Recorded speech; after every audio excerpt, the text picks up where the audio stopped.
Vì sao người phương Đông chúng ta lại ăn Tết theo lịch âm nhỉ? Thì trước hết phải nói cho đúng. Cái mà chúng ta quen gọi là lịch âm thực ra không phải là lịch âm thuần túy, mà là sự kết hợp của cả âm lịch và dương lịch, nghĩa là kết hợp cả lịch mặt trời và lịch mặt trăng.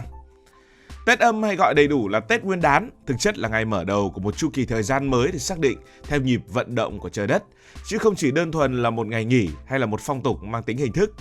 Chữ Nguyên trong Nguyên đán có nghĩa là khởi đầu, còn đán ở đây có nghĩa là buổi sớm.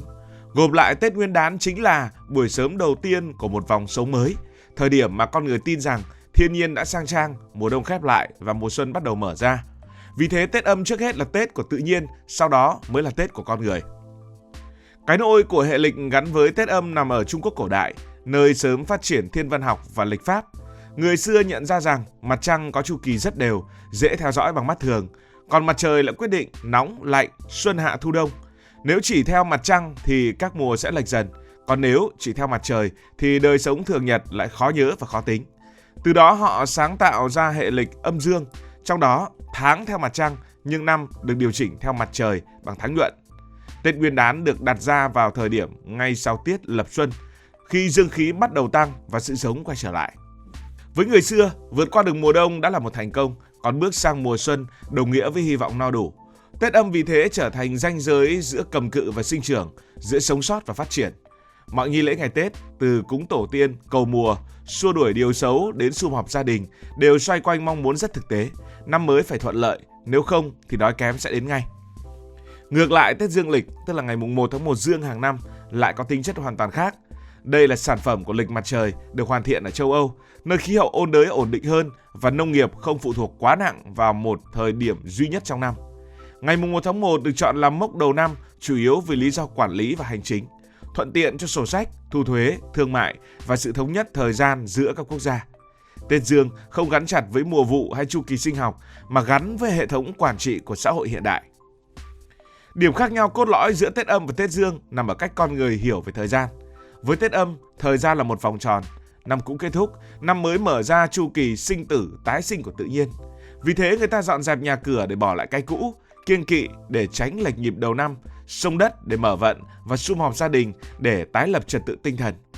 Còn với Tết dương, thời gian mang tính tuyến tính, năm sau nối tiếp năm trước giống như đánh số thứ tự. Ý nghĩa của nó thiên về tổng kết, kế hoạch và mục tiêu cá nhân hơn là những nghi lễ cộng đồng. Ở Đông Á thì phải nói rằng không phải quốc gia nào cũng giữ Tết âm theo cùng một cách. Nhật Bản là một ví dụ tiêu biểu khi kể từ cuối thế kỷ 19 đã chuyển sang ăn Tết dương để phục vụ công nghiệp hóa và hội nhập với phương Tây. Tuy nhiên, dù bỏ Tết âm trên lịch chính thức, tinh thần của nó, coi trọng khởi đầu, thanh tẩy cái cũ và cầu mong điều lành vẫn còn rất đậm trong văn hóa Nhật. Điều đó cho thấy Tết âm không phải là một ngày cụ thể mà là cách nghĩ về một năm mới. Vì sao Á Đông lại có Tết âm thì có một vài lý do như thế này. Muốn hiểu Tết âm thì không thể bỏ qua địa lý.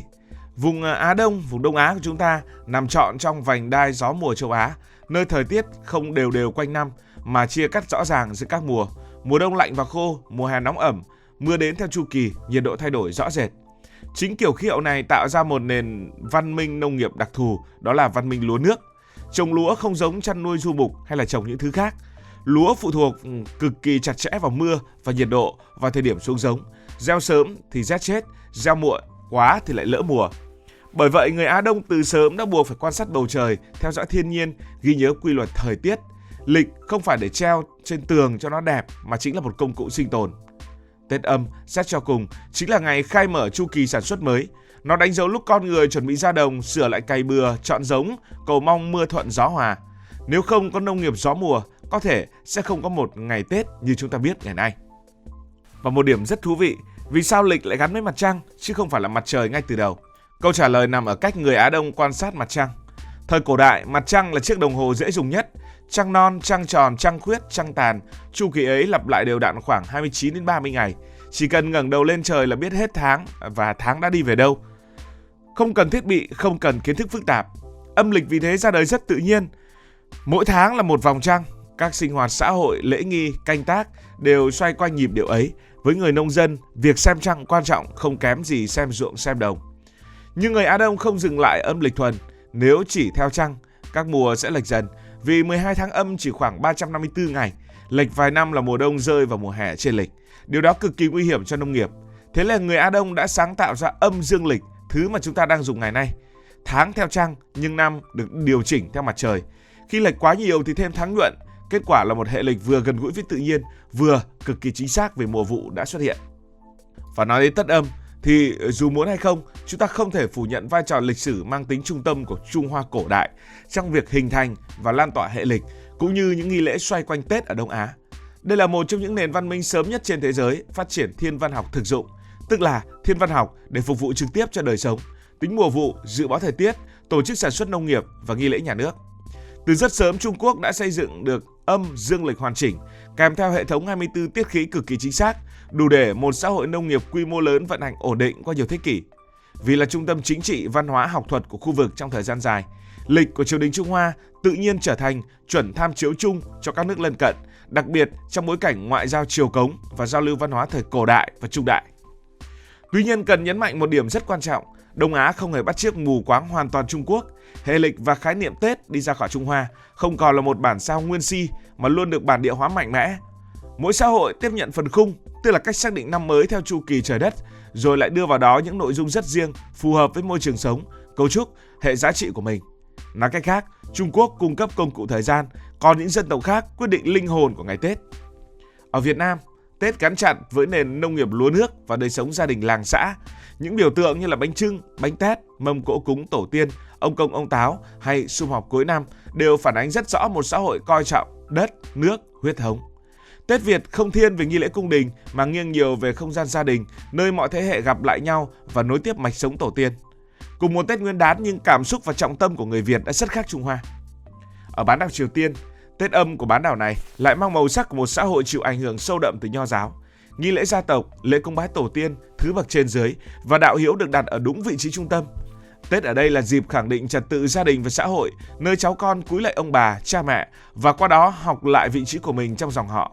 Vẫn là Tết Âm nhưng tinh thần kỷ cương và nghi lễ nổi bật hơn rất nhiều. Còn tại Nhật Bản, dù từ cuối thế kỷ 19 đã chính thức chuyển sang ăn Tết Dương để phục vụ công cuộc hiện đại hóa và hội nhập phương Tây, dấu vết của Tết Âm vẫn còn rất sâu trong văn hóa và tín ngưỡng. Những nghi thức thanh tẩy cuối năm, thăm đền chùa đầu năm, coi trọng khởi đầu và vận khí vẫn mang đậm tinh thần của Tết cổ truyền Á Đông. Điều đó cho thấy Nhật Bản có thể thay đổi ngày trên lịch nhưng không dễ thay đổi cách cảm nhận năm mới đã ăn sâu vào tâm thức. Tất cả những điều đó dẫn đến một kết luận rất rõ ràng. Tết Âm là khung thời gian chung do Trung Quốc cổ đại góp phần định hình, nhưng nội dung văn hóa bên trong là sản phẩm sáng tạo của từng dân tộc.